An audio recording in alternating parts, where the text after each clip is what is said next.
Les gens ne connaissent pas Faure Gnassingbé, même ceux qui sont avec lui. Ils ne le connaissent pas. Ceux qui le combattent, en tout cas certains qui le combattent, et ceux qui sont avec lui, ils ne connaissent pas. Il est le seul puissant. Il est le seul. Il sait là où il va. Les autres ne sont que des instruments qu'il utilise.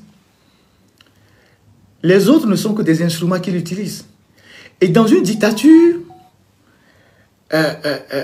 aucun autre collaborateur ne doit avoir une plus forte personnalité que le président ou le dictateur. Il est sur tous les fronts. Dans l'armée, il liquide ceux qu'il peut liquider, qui sont une menace pour lui. Au parti au pouvoir, il met les gens au garage quand il a envie de les mettre au garage parce qu'ils deviennent une menace pour lui. Dans l'opposition, mais il a liquidé toute la classe politique de 90. Et même ceux qui ont suivi. Aux dernières élections, aujourd'hui, tous les opposants sont au garage. Excusez-moi, mais ils sont au bout de leur parcours. Si on est dans la mafia, c'est le chef. C'est le chef. Et lui, son goût en lecture, c'est les sas. Hein? Ce n'est pas des livres d'économie, des livres de ça. Il lit les sas. Quelqu'un qui a pour addiction la lecture des sas. Vous connaissez les sas? Les livres que les gens lisaient quand on était au lycée là, et à l'université, là, les sas. C'est ce que Faure lit. Hein? C'est son goût de lecture, ça. C'est les sas. Quelqu'un qui lit les sas, il va mélanger tout le monde. Donc lui, il mélange tout. C'est les autres qui pensent qu'ils sont quelqu'un. Donc lui, il a juste besoin de vous en un temps donné, après vous liquide. Et il le fait souvent en douce. Ce n'est même pas exclu que s'il apprend que des gens sont sortis de l'Assemblée en train de bourdonner, il va les rappeler, il va leur dire, ah tu sais, j'ai un projet pour toi, il faut te calmer, je vais t'envoyer ici, t'inquiète, je vais t'envoyer ici. Il ne le fera pas. Les gens qui sont dans le système, à un moment donné, ils pensent que bon, parce qu'ils sont dans le système, ils servent le système, ils ont l'impunité, ils peuvent parler plus fort que celui qui les emploie. Mais non, ça ne se passe pas comme ça. Ou bien ils peuvent manifester des ambitions, alors que la personne pour qui vous travaillez là, elle n'a pas encore dit je pars. Mais vous, on vous prête des ambitions, on va vous enlever. On va vous envoyer au garage. Si demain, vous ne parlez pas, parce que la loi dans la mafia, tant que tu ne parles pas, on peut te ramener à tout moment. Mais quand tu parles, on va t'enfoncer dans le garage, tu seras dans le fond du garage. Trompez-vous, l'Assemblée nationale, c'est Faure qui le contrôle, ce n'est pas les députés. C'est Faure qui contrôle l'Assemblée nationale. La preuve, pour que les gens soient députés, c'est lui qui a fait la liste de unis. Il a barré ceux qui voulaient barrer, ceux qui ne voulaient pas le voir à l'Assemblée, il les a barrés tous. C'est lui qui contrôle l'Assemblée nationale. Tous ceux qui sont à l'Assemblée nationale lui doivent fidélité, dévotion. Et ils sont craintifs parce que Faure, il s'est imposé, il est un chef, même dans son propre camp, tout le monde a peur de lui. Si les militaires arrivent à lui faire facilement les salam aleikou, je ne vois pas ce que les civils vont faire pour le défier. D'abord, vous prenez ADG.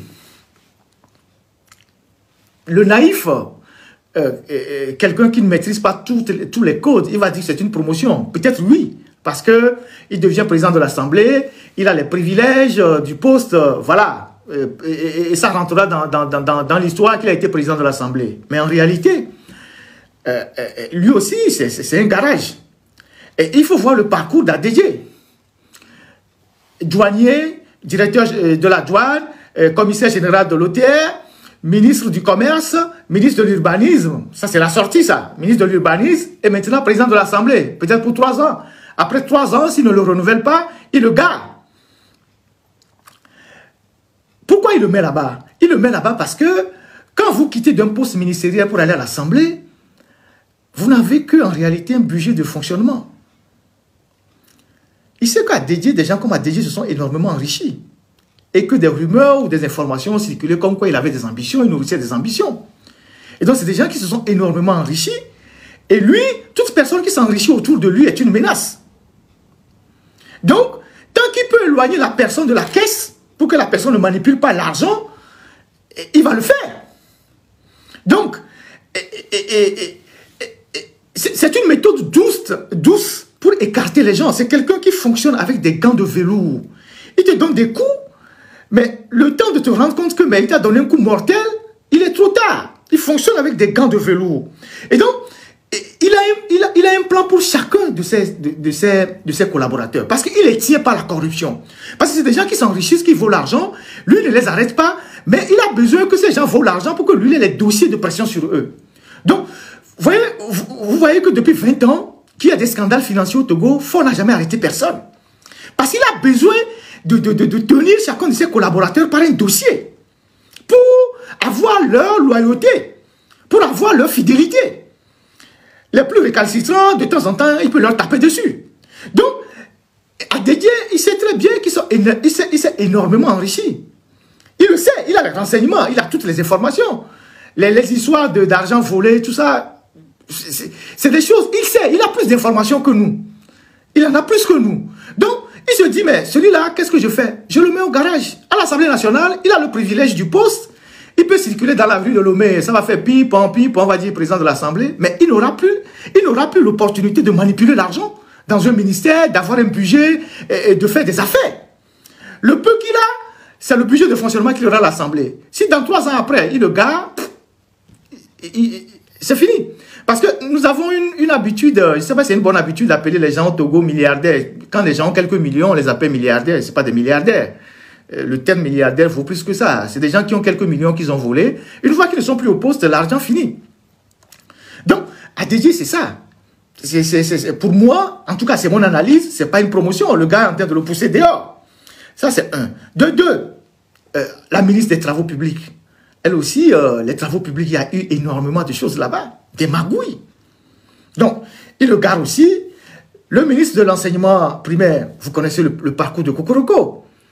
Vous connaissez son parcours. Et vous savez, Kokoroko, beaucoup de gens ont fait écho de travail qu'il a fait à l'université. Et comme son nom a commencé par être valorisé un peu partout par les étudiants, qui sont des gens qui ont dit, bon, il a travaillé quand même si parfois il a des méthodes fortes, mais il a travaillé. Mais le dictateur n'aime pas entendre ça.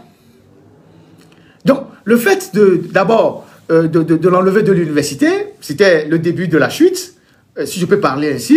Ensuite, il est allé au ministère de l'enseignement, on a coupé une partie qu'on a rattachée au ministère du Commerce ou au ministère de la Culture. Et maintenant, il va 3e vice-président de l'Assemblée. Ce n'est pas une promotion.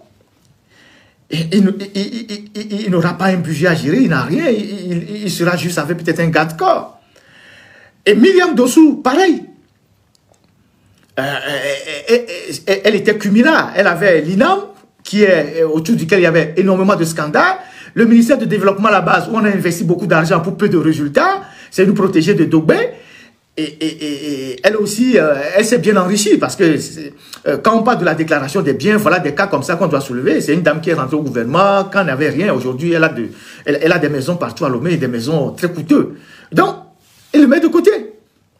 Donc, l'Assemblée nationale, le bureau de l'Assemblée nationale, c'est le premier garage pour lui.